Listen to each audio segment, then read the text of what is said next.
Hey, everybody, it's Darin Francis with Signals in Higher Education.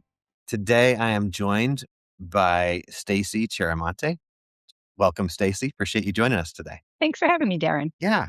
Hey, listen, I want to talk about all things UPCEA, but before we get to your work there, I want to just tell people a little bit more about what you're doing and provide some additional context. So I know your path into higher ed.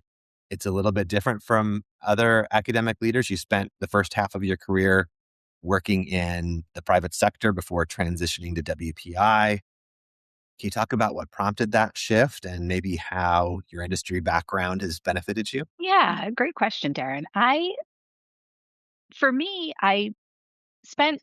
my career actually at Toys R Us, great national brand in the HR, solo department of one. At the time, no, a little earlier than that, but joined HR, solo HR generalist, freshly minted out of college, and really found that I had a lot to learn. No surprise, right? And was lucky enough to have great mentors.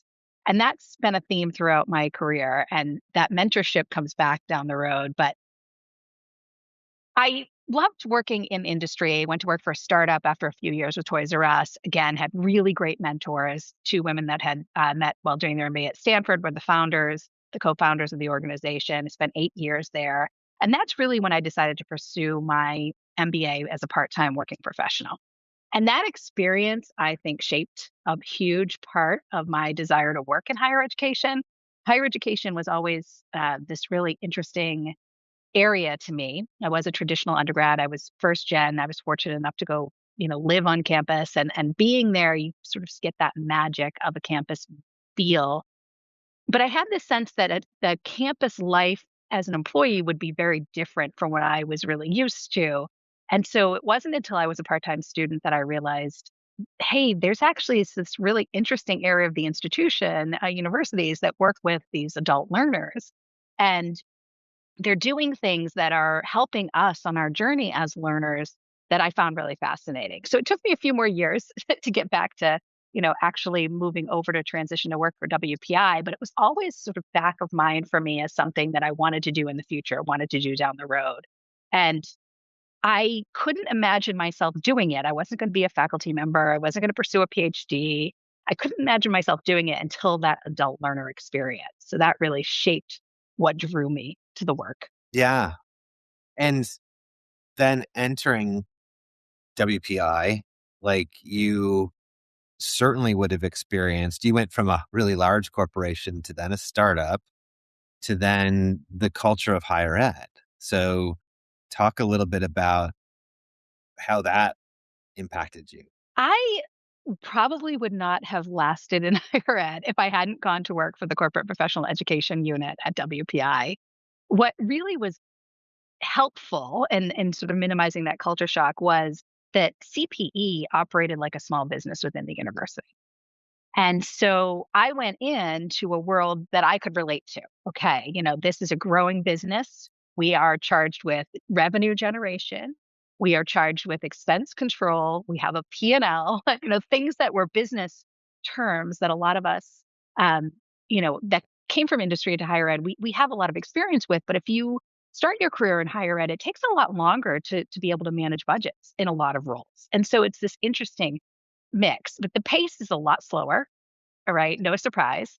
And this sense of how the employee body, faculty in higher ed, play a role in the institutional governance is very different than an organization. Organizations have, leadership teams and boards, but they don't have this group of highly educated specialists in their field that have such an influence over the institution. Even an employee-owned private company is very different than higher ed, and that's culture shock.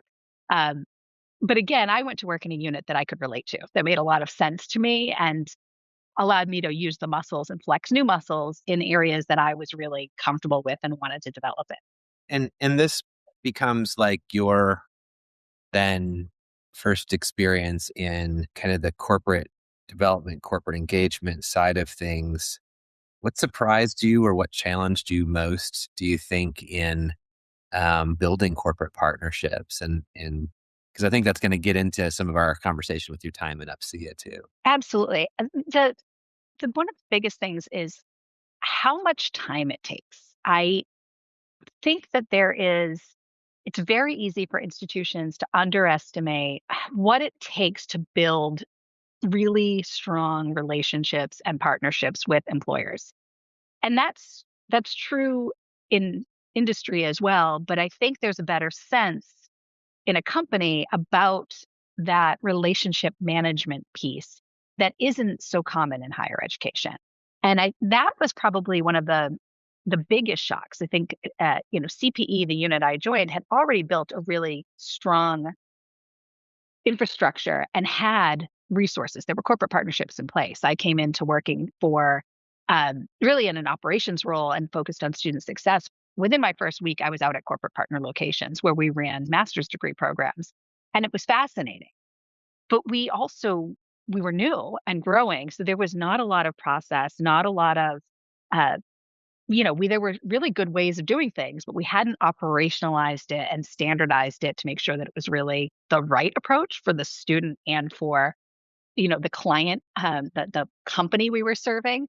That said, it was going really well, and I was able to join that world. But the time it takes, I was in my role and I wasn't the person initiating the relationship. I was out at sites. You're going to visit these locations. You're going to talk to these corporate sponsors. You're going to meet with the students. That's a lot. And I think that's hard to measure in higher ed. It's hard to measure in a company, but it's really hard to measure the impact of that in higher ed to invest in it. All right. Well, now you've given us a good perspective of what you've kind of built for yourself and the understanding you've built around these types of relationships and partnerships. Coming into an organization like UPCEA, 2023, Senior Vice President of Strategy and Operations.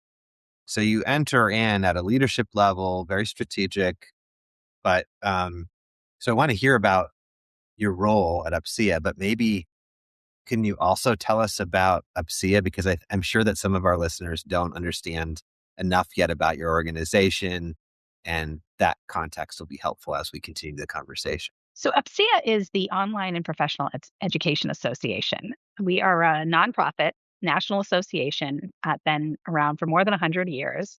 And our focus is on serving the institutions, the colleges and universities that are serving adult professional continuing education and new modern learners. So what does that mean? And I was an active volunteer member for UPSEA while I was with WPI. I found WPI about a year or two after I started at. I found UPSEA about a year or two after I started at WPI. And what I was struggling with was when you're serving adult learners back at this time, 2011, 2012. I started in 2010. There wasn't a lot of data focused only on adult learners. They were sort of rolled in with traditional populations. And so when you wanted to benchmark, when you wanted to network, when you wanted to talk through challenges, it was hard to find like-minded um, folks in the traditional places. And the traditional places are national associations that are really important to higher ed, like the Council for Graduate Schools and things like that, but they have a different focus. And when I found UPSEA, somewhat by accident, I found my people. And that was what drew me to the association. And really, that's what draws our members to the association. And we provide a lot of those tools and resources. UPSEA is really a convener. There's a lot of things we provide to members, but it's the networking, there's a forum, there's cutting edge research and benchmarking that is all included in membership. There are professional development opportunities. There are conferences and seminars. There's things that you can take advantage of beyond membership, but there's a lot of just great connections that you can make, particularly if you take on a volunteer role, which I had started to do pretty quickly after I found the association. So that's UPSEA. Talk a little bit about the role that you came into and your responsibilities specifically. Sure. In my role, I'm really focused on the research and consulting side of our operation here at UPSEA. UPSEA is small. I think we give the impression of a much larger organization. We're only about 22 full-time staff. And then we have an incredible volunteer network that allows us to do just so many incredible things that seem like we have a lot more staff. Well, research and consulting has been an organic area of growth for UPCEA for many years, in the sense that our chief research officer, Jim Fong, who retired at the end of last year but is still active in a part-time role with us, had really started doing the benchmarking research, started doing different custom research projects, and members started asking for help a little bit deeper. Could you review our organizational structure? Could you make recommendations on should we centralize our online operations with our continuing education? How is our marketing strategy compared to others like us? And so we started doing these consulting projects with with internal team members, again, only a handful because we're not a huge group, and then tapping into the incredible leaders within our membership. And really that just started to build and build and build. And so when I came in 2023, we had reached a point where we were really busier than we could support, which is great. We only do projects for member institutions. So we are not a large consultancy. We're not a large custom research arm, but we do those projects for members. They're fee-based projects, but we do them custom to the members' needs. And our focus is on providing actionable results. So my work is to lead a group of strategic advisors. So those are seasoned practitioners that are current or recently retired from their careers in these professional online continuing education units in our member institutions. And they do the custom projects for us. So we will work with a member to understand their needs, really do discovery, and then we will put together a plan that will help them, research-based and consulting-based project plan, proposal, and then we'll work through that project and be able to deliver them a comprehensive set of actionable recommendations. So talk about how you're also helping these institutions build the university to business relationship side of things, because that's also so key to your work and seems like a significant lift for institutions. It is. And, I didn't realize how strong WPI's corporate outreach was until I started at UPCEA and started talking with more members and realized, oh, not everybody does this.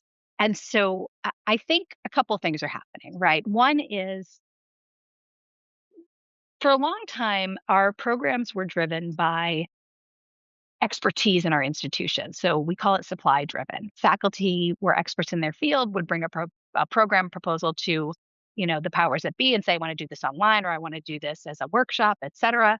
And we'd offer it, very faculty driven. If you build it, they do not come. They will not come has been true for more than a decade now. But most of us in higher ed are still very driven by the supply from our faculty and not asking, what does the market really want? And it's not enough just to ask the individual learner, what do you really want? Because the need to justify the investment. So you have to go to employers and find out what are the skills that are needed? How are we best preparing our learners in higher ed for the workforce? And that shift has been happening for a while, but now it's like a flywheel that's built momentum because of some of the pressures that are happening in higher ed today, some of the regulations that are coming, but also because there is a massive skills gap in terms of what we employers need in this country and what the labor force is ready to do. And that's changing all the time. And we know that. We know that it's changing all the time. But I always look at the World Economic Forum Future of Jobs report, and the statistics are pretty staggering. They'll say, a recent stat I looked at, the world's workforce was made up of 100 people, 59 would need training by 2030. That's pretty significant. And so we have to be thinking about that, or we're not doing our jobs in higher education. We're not fulfilling our missions, which is to educate. So you hit on a key point. One is the framing that you had coming from WPI and recognizing that that you had gotten some things really right in terms of these relationships and how to facilitate them. But what do you think a typical institution getting started struggles with or gets wrong or gets distracted by that has this less than optimal effect? I'll go back to what I said earlier. They underestimate the time, the focus, and the resources needed. A lot of institutions will approach this as piecemeal or a one and done type of approach where they think, okay, we'll host listening sessions or we'll convene an advisory board, we'll gather some data, and then we can go. Those are great tactics. But there needs to be a holistic, overarching strategy for corporate engagement that's clear and supported across the institution. So you can't do this just as a single entity. You know, WPI's corporate and professional engagement, corporate and professional education unit, CPE, was a part of the academic and corporate engagement division. There was a clear charge and support from the president, the provost, and that helps to align resources and align the other key stakeholders. Across our institutions, we have others that are working with corporate partners or employers. The advancement office, the alumni office, career services. Those are incredibly important groups, and we tend to get protective. And so you have to make this a strategic imperative, or it becomes hard for each group to really work together because it feels like sometimes our goals are at odds. Are there certain institution types that are more apt to getting it right? No, because I think institutions are like snowflakes and no two are alike. And so you can't really draw a lot of generalizations. I do think that community colleges have a bit of an advantage for a couple of reasons. One is they're already recognized by employers as being places that are more focused, more tactical, that do a lot of that hands-on training. And the other reason is that community colleges are embedded in their communities, right? They are already viewed as a place that is accessible, that is knows the learner in the region, just is connected to that place. And so I think there's a little bit more flexibility. They're nimble. They're they're able to really engage and deliver for employers in a way that sometimes our four-year institutions are not because of that sort of infrastructure and history that we have in a four-year. When you think about work-based learning initiatives, experiential learning, project-based learning, all of the learning that has to do with the employer side of things. Do you have a sense of where it should sit inside of an institution in order to have maximum impact? Or do you see examples where it's it seems to have a greater impact? I mean, WPI would be a great example of an institution that seems to get this right. There are several that are well known for it across the US, but I don't know that I always see a pattern. So I'm just curious if you're seeing kind of best practices about where this kind of work needs to sit at an institution. It's a really interesting question. And the answer is I don't think there's one answer. And you're observing this, and I've observed this now that I'm here at UPCEA and see, work across our 400 plus members. There isn't a perfect answer. What I think the successful units have in common is it's a part of the strategic plan and the mission. There is effort around alignment. So I don't think it has to live only in one place. Corporate and academic and corporate engagement at WPI was an overarching umbrella for education, project-based learning, and training. But there was still advancement. There was still, our community economic outreach group and career services. Career services actually fell under the umbrella with us, but there were still two separate groups. You have to make an effort at aligning those groups. And what gets measured gets done. What gets rewarded gets done. And so you have to make sure that the recognition and reward structure acknowledges the efforts of all groups in building those relationships. So I don't think the where exactly matters. I will say WPI revamped their structure in 2019, 2020, and the academic and corporate engagement division was eliminated. And that shifted this corporate outreach out of our group and into the provost's office. Um, and it changed their priorities. And the revenue generated from education and training had declined by 50% by 2022. So the prioritization, the shared common goals, that's what is important. Things didn't suffer that were still critically important. Project-based learning, which is the experiential component in the undergraduate curriculum at WPI, did not miss a beat. That was a clear priority in the strategic plan. Employer education and training was not, and therefore it didn't remain a priority. And so I think where this lives can be across multiple stakeholders as long as there's alignment with those stakeholders. Yeah, that makes good sense. I guess the other question to it in terms of alignment and in terms of where it sits is just what the institution's really trying to accomplish. I mean, um, when they invest in initiatives like this, I think I get the sense that, for instance, a regional comprehensive university may be um, more attuned to something like retention and realizing that if we can get students early project-based learning experiences that align with their degree path, that will keep them on that degree path instead of having them jumping around and risking, fatigue and disillusionment and dropping out. And so there's a real retention component. Um, uh, Clearly, there's a career alignment component in terms of just getting students the skills necessary to enter the workforce. But do you see other incentives or other really important elements of this kind of um, work in the curriculum or even co-curricularly that I might not be thinking of? I think that preparing learners for the workforce is the underlying mission for all institutions. Now, did we always think that we had to prepare them for work? No, but that's shifting. That is key.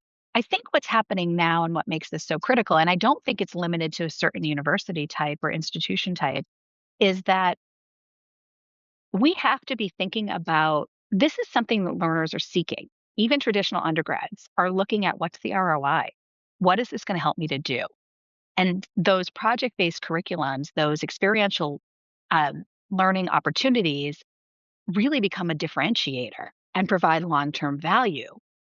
And WPI, Northeastern University, which is also here in Massachusetts where I'm based, they have long histories and they can point to clear results. They have feedback from the people that have hired these learners for decades and can tell you the value of that experiential component.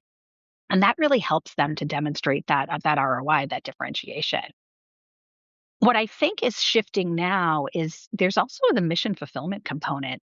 There are 36 plus million, some college no credential learners in the population that have started and for whatever reason have stopped out. So you mentioned retention.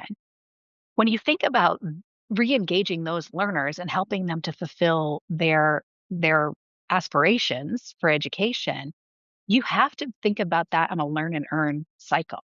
We cannot They can't return to school full time. They have work life priorities. They're adults that are working professionals.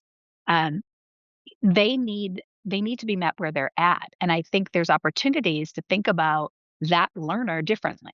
How can you leverage the experience they have and help them build that experience through the programs that you're offering? There's also a need for institutions to think about delivering new programming, maybe has nothing to do with the degree, and it's very targeted to skills-based training to help both meet employer needs and also because they need to generate additional revenue. We don't love to talk about revenue in higher ed, but that's a reality. There are challenges facing higher education institutions right now. We're already facing a demographic cliff of the traditional 18-year-old that's going to come live on campus. And so there's declining traditional age enrollment.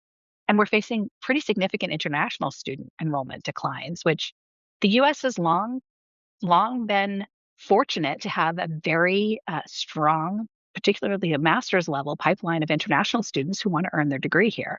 And those are real dollars that are impacting institutions today. And so we're not serving a population of learners in some cases that we could be, and we need to start really looking at that.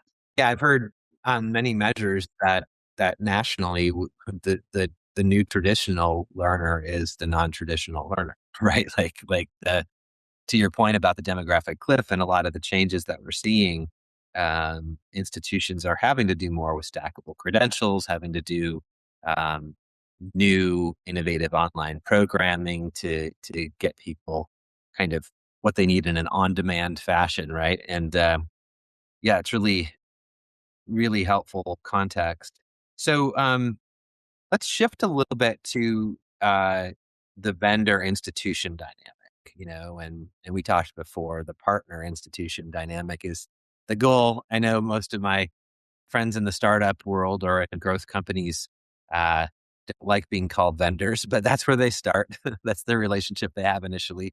Um, and but I'm curious when about your perspective on the experiential learning vendor landscape, or what we might call the career connected learning vendor landscape.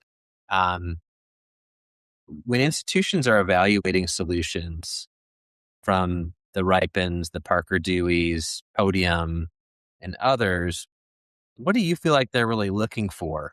And what separates vendors that get adopted and scale quickly versus the ones that are sort of stuck in pilot mode? Great question. And I'll admit my experience with specifically with vendors in this space, like the Ripens and Podiums, I have not had a lot of, I have not explored those directly. I've spoken with them, which is great. And I find the work fascinating. I really love learning more about what really emerging companies are doing to help bridge this gap. I believe institutions are looking for both support to connect with employers because this is hard work and they're realizing that, and also to manage logistics. They cannot hire the resources that they would like to hire. The ROI has to be there. So I think that personally, vendors can add a lot of value and can bridge to being partners. I think particularly on the logistics side in this space of experiential learning. But I think institutions underestimate the time they need to invest to make the partnership effective. Sometimes they'll explore a vendor looking for a quick fix. Fortunately, I think the vendors are aware of that. Like you said, they don't want to be vendors, they want to be partners. And that means a deeper relationship. That means really getting to know each other. Uh, and I think that's one of the challenges, right? I think that's an initial mismatch is if an institution goes out asking, they may not have already done the due diligence and homework they need to do, and the partner will have to educate them. If the partner's approaching, then they have the opportunity to sort of start building that relationship and helping them to uncover how this might be beneficial. But institutions need help, and this isn't easy work to do, and there do need to be dedicated resources to do it. They can't all make the case for. Yeah, it feels a little bit like what you had said before about how difficult it is for higher ed institutions to really develop meaningful relationships with the corporate partners. I- right there, that problem alone um, is an area that some of these vendors could probably help with.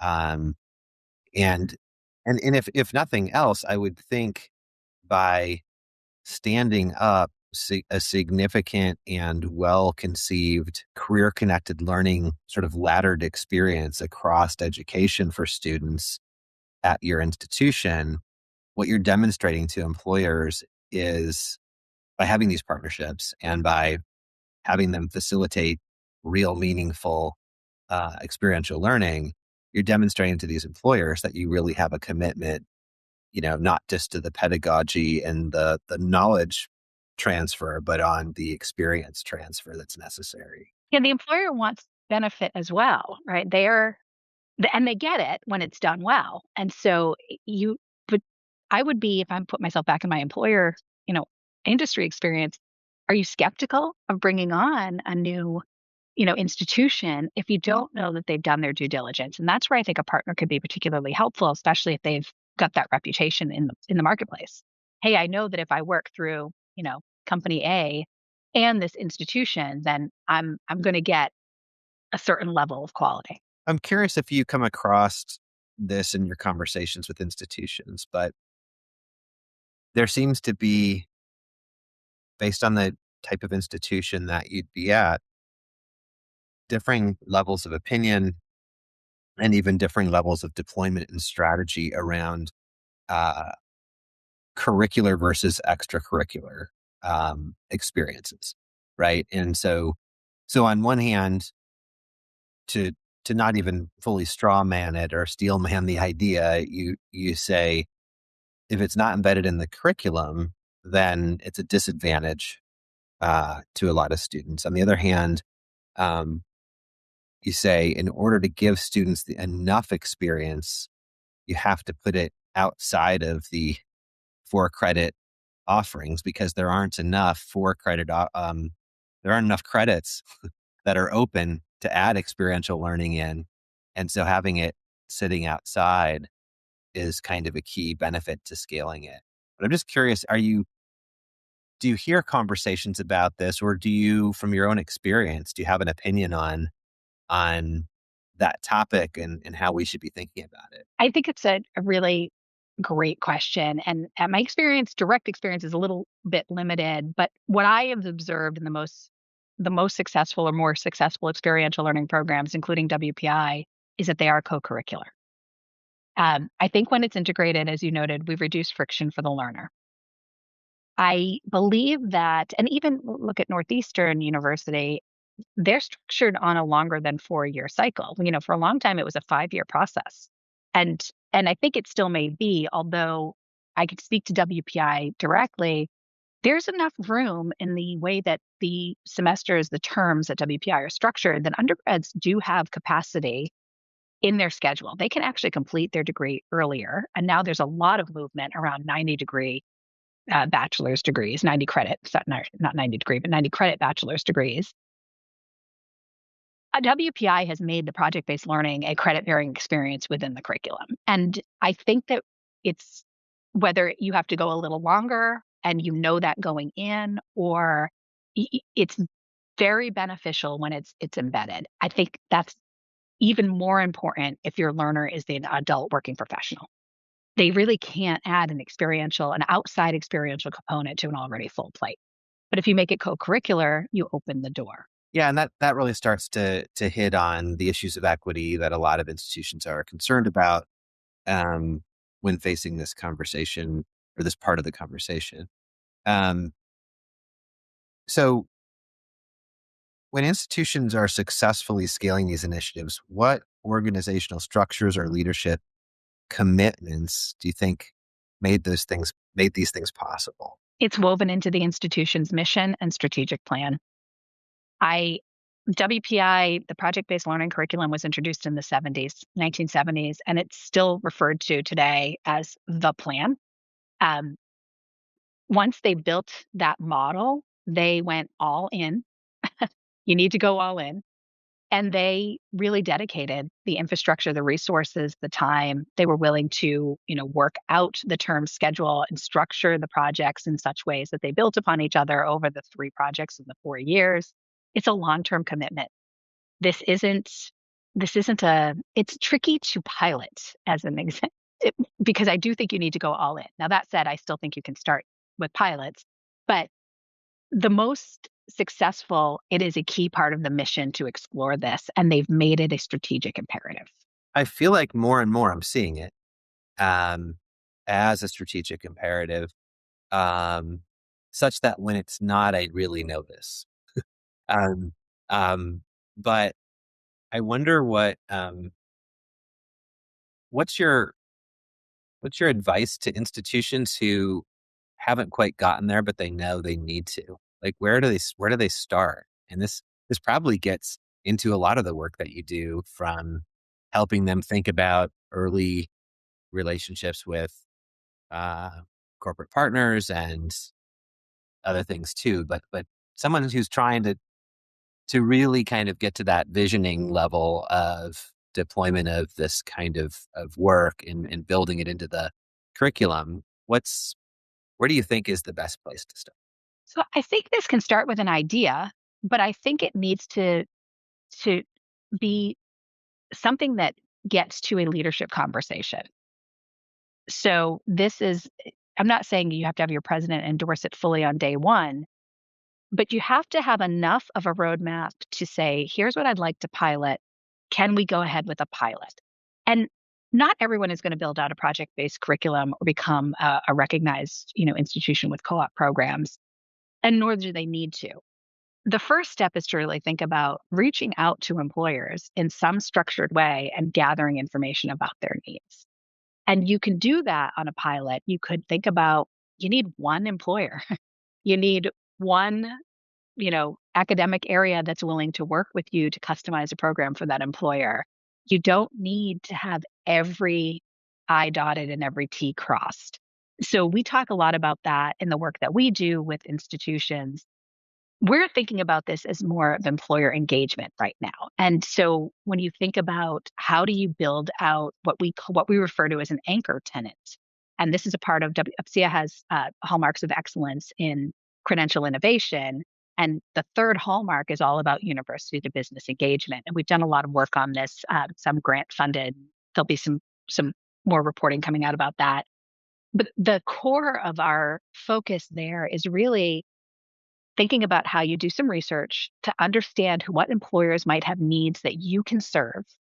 Then you ideate with those employers, connect with some, talk to them. What could we do? What are your challenges? How might we help? Could we do this program for you? Then you pilot, come up with the program, try it out. And then where I think a lot of things fail is the feedback loops. What do you learn? How do you re-engage that employer? How do you get feedback? Not just from the learners, especially if you did this for a company. What does the client say? Did the company see the results they wanted to see from the skills-based training or the program that you offered? And then you have to iterate on that process. And so I think you can get started small and it won't break things, right? You can do some exploration and then build on that.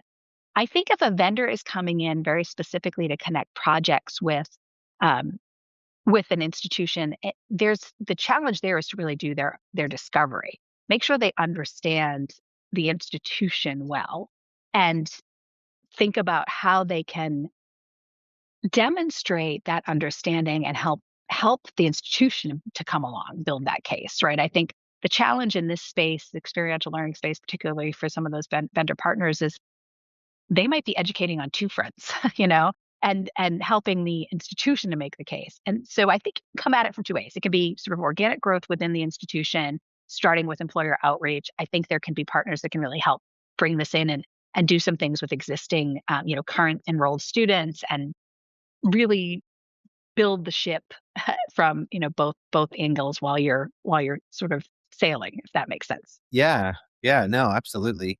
And that 360 feedback component from the employer side, I can see how a lot of times you just keep moving on and you don't take the time to go and really understand, do we have uh, a shared understanding of what took place and what can we learn from it. um, Great feedback there. So you hit on it already, but your work with the Walmart Foundation, the grant work. I would love to just, in a little bit of the time we have left, I want to kind of make sure we cover that because it seems like this is about the university to business outreach that you were just discussing. So yeah, tell us a little bit about that work. What were you trying to accomplish? What did you learn? Yeah, absolutely. So the Walmart Foundation is a great partner, and the Walmart really funded an effort that has been spread out over 3 years. It started back in 2023. Really, there we were looking at a multi-phase initiative to help accelerate the development, the implementation, and the sustainability of employer engaged short form credentials. So really, in the first year, we did benchmarking research. No surprise, learned that institutions are not engaging with employers on credential innovation. So again, we're designing things, we're doing credentials, we're thinking about these new badges and programs, but we're not actually asking employers what they want. So our focus in that year was really to understand that and think about how we could help. And in this case, it was a consortium of 10 schools to forward their work in developing an employer aligned credential. fast forward after the first 12 months, we were able to win additional support with Walmart for a really focused project to advance a coordinated strategy to strengthen institutional capacity to engage employers more effectively. And as I mentioned, that was really rooted in our hallmarks of excellence and specifically that university to business stakeholder pillar that we have. And so what we've done and it just sort of wrapped in December, and we're putting the final member pieces together now. But we did a lot of work to essentially engage with peer learning leaders. So we had selected from our membership 6 folks and really 5 carried the work forward that were just really already examples of that engagement with employers. They'd built successful units, they had been doing successful work. And so we developed a train the trainer model rooted in design thinking. We that group then developed an actual training. So we have a professional development course that helps learners to build out a journey map or a strategy for that university to employer engagement at their institution. And we developed a framework that helps them really think about that. And they provided mentorship. We have a complimentary membership included program called Uplift, where we can match mentors to our members, which is exciting and a great opportunity. And really, it's been incredibly successful. The cohort that did the pilot course had great feedback. Um, all overall, felt it was highly valuable, directly relevant.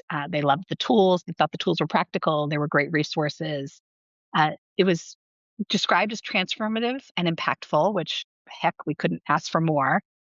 There was constructive feedback, and so we crammed a lot in 5 weeks. And it was overwhelming. So the pacing, sort of clarity or differentiation of assignments, and just sort of timeliness of instructor feedback. We did so much that we even overloaded the facilitators because they couldn't kind of grade an assignment fast enough. And so we're smoothing that out now, but we're really excited to share the framework more broadly and start offering the course as a regular part of our professional development offerings because it gave them a place and a space to learn from each other, which is, again, a big part of what UPCEA does is help convene.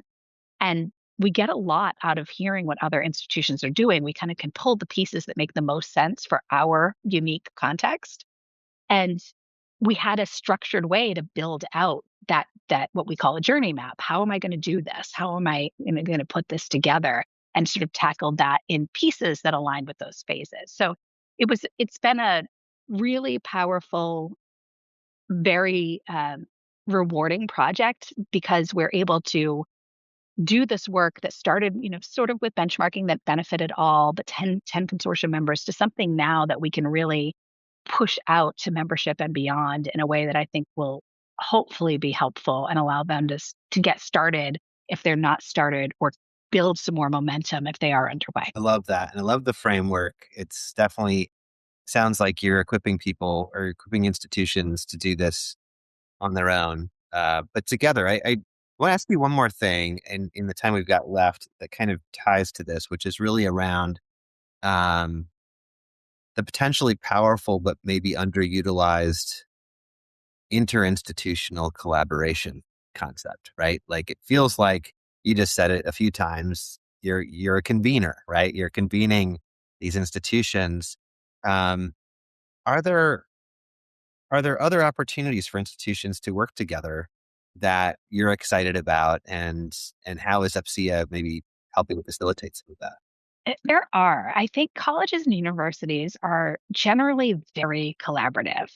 Um, and that's what's amazing. In a lot of industry, we're so competitive, you've got to keep your. I think that we don't do enough partnership with institutions. And if you think about our context in higher ed, every institution has an MOU with a community college, right? Everyone does. Everyone's got MOUs. WPI has a memorandum of understanding with another 4-year college in Worcester. Worcester has 6 colleges that are, all within a few miles of each other.